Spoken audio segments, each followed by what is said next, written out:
Hello all. വരുന്ന December 6-ന് woman fire and rescue ഓഫീസറുടെ എക്സാമാണ് വരുന്നത്. സോ അതിന് വേണ്ടിയിട്ട് നമുക്ക് പ്രീവിയസ് ആയിട്ട് നടന്നിട്ടുള്ള ഒരു ക്വസ്റ്റ്യൻ പേപ്പറിലെ 20 ക്വസ്റ്റ്യൻസ് ചെയ്ത് നോക്കാം. ഈ 20 ക്വസ്റ്റ്യൻസ് എന്ന് പറയുന്നത് നമ്മുടെ സ്പെഷ്യൽ ടോപ്പിക് എന്നുള്ള ക്വസ്റ്റ്യൻസാണ്. അപ്പോൾ ഇതിലത്തെ ക്വസ്റ്റ്യൻസ് നമുക്ക് വർക്കൗട്ട് ചെയ്ത് നോക്കാം. അപ്പോൾ ഫസ്റ്റ് ക്വസ്റ്റ്യൻ ഇതാണ്: താഴെ പറയുന്നവയിൽ ഒരു അഗ്നിശമനി പ്രവർത്തിപ്പിക്കുന്നതിനുള്ള ശരിയായ രീതി ഏതാണ്?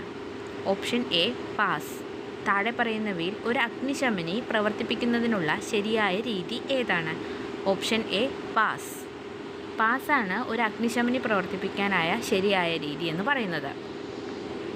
അടുത്തത്, ഗാർഹിക ആവശ്യത്തിന് ഉപയോഗിക്കുന്ന LPG ഇന്ധനത്തിൽ ഗന്ധം ലഭിക്കുന്നതിനായി ചേർക്കുന്ന കെമിക്കൽ ഏതാണ്? Option B ethyl mercaptan. Ethyl മെർകാപ്റ്റനാണ് നമ്മൾ ഗാർഹികാവശ്യത്തിന് വേണ്ടി ഉപയോഗിക്കുന്ന LPGയിൽ ഗന്ധത്തിന് വേണ്ടി ഉപയോഗിക്കുന്ന കെമിക്കൽ. LPG ഇന്ധനത്തിൽ ഗന്ധത്തിന് വേണ്ടി ഉപയോഗിക്കുന്ന കെമിക്കൽ ഏതാണ്? ഈഥൈൽ മെർകാപ്റ്റൻ. അടുത്തത്, ഡ്രൈ ഐസ് എന്ന് അറിയപ്പെടുന്നത് എന്താണ്? ഡ്രൈ ഐസ് എന്ന് പറയുന്നത് ഓപ്ഷൻ ഡി സോളിഡ് കാർബൺ ഡൈ ഓക്സൈഡാണ്. സോളിഡ് കാർബൺ ഡൈ ഓക്സൈഡിനെയാണ് ഡ്രൈ ഐസ് എന്ന് പറയുന്നത്. ഡ്രൈ ഐസ് എന്ന് പറയുന്നത് സോളിഡ് കാർബൺ ഡൈ ഓക്സൈഡാണ്. അടുത്തത്, ലോഹങ്ങളിൽ ഉണ്ടാക്കുന്ന അഗ്നിബാധ ഏത് തരം അഗ്നിബാധയിൽ ഉൾപ്പെടുന്നു? ലോഹങ്ങളിൽ ഉണ്ടാക്കുന്ന അഗ്നിബാധ ഏത് തരം അഗ്നിബാധയിലാണ് ഉൾപ്പെടുന്നത്? Class D fire. Class D fire എന്ന് പറയുന്ന അഗ്നിബാധയിലാണ് ലോഹങ്ങളിൽ ഉണ്ടാകുന്ന അഗ്നിബാധ അറിയപ്പെടുന്നത്. അടുത്തത്, താഴെ പറയുന്നവയിൽ വായു സമ്പർക്കം ഒഴിവാക്കിക്കൊണ്ട് അഗ്നിശമനം നടത്തുന്ന മാർഗം ഏതാണ്?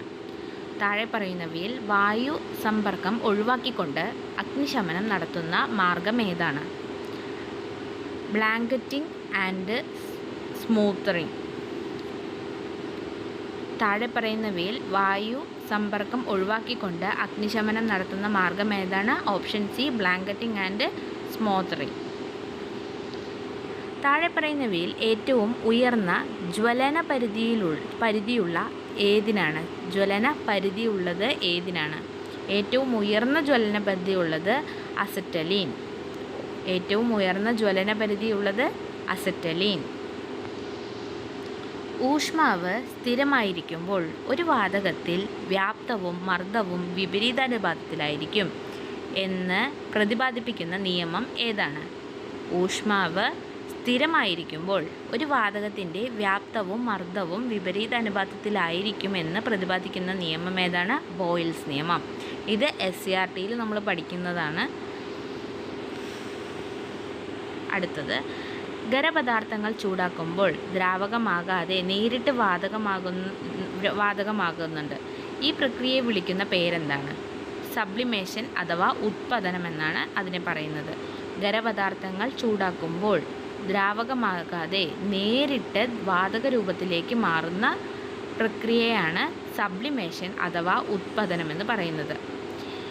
ഉദാഹരണത്തിന് കർപ്പൂരം, അതൊരു സബ്ലിമേഷൻ്റെ എക്സാമ്പിളാണ്. അടുത്തത്, അഗ്നിശമന മാധ്യമം അല്ലാത്തത് ഏത് എന്നാണ് ചോദിച്ചിരിക്കുന്നത്. അഗ്നിശമന മാധ്യമം അല്ലാത്തത് ഏത്? FM 500 എന്ന് പറയുന്നത് ഒരു അഗ്നിശമന മാധ്യമം അല്ല. അപ്പോൾ അഗ്നിശമന മാധ്യമങ്ങളായിട്ടുള്ളത് ഏതൊക്കെയാണ്? കാർബൺ ഡൈ ഓക്സൈഡ് ഒരു അഗ്നിശമന മാധ്യമമാണ്. പിന്നെ ഹെപ്റ്റോഫ്ലൂറോ.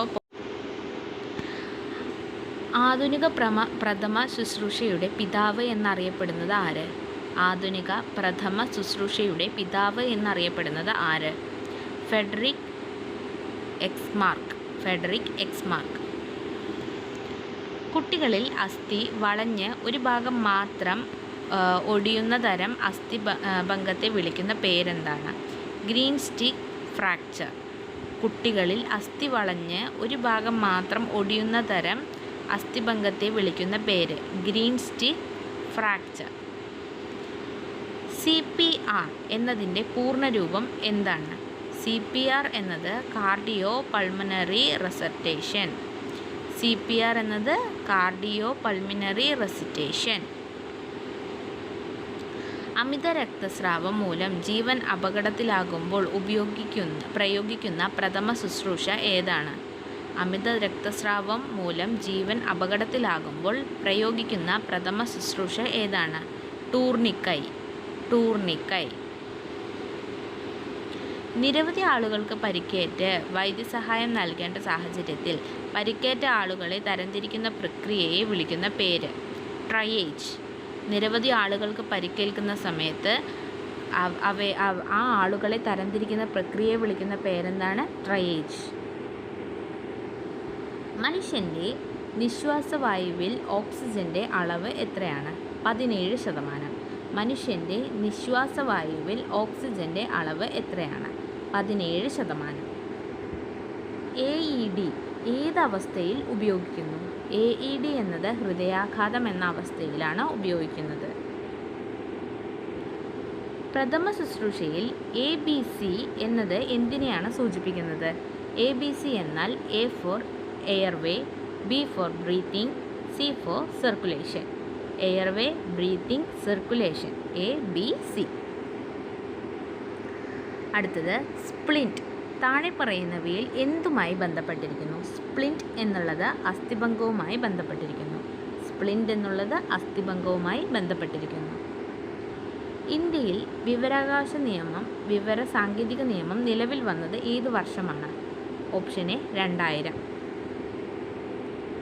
അടുത്തത് സാമ്പത്തിക കുറ്റത്തിനോ മറ്റ് ദുരുദ്ദേശങ്ങൾക്കോ ക്രിമിനൽ ഉദ്ദേശത്തോടെ കമ്പ്യൂട്ടർ സിസ്റ്റത്തിലേക്ക് കടന്നുകയറുന്ന സൈബർ ക്രിമിനലിനെ വിളിക്കുന്ന പേര്?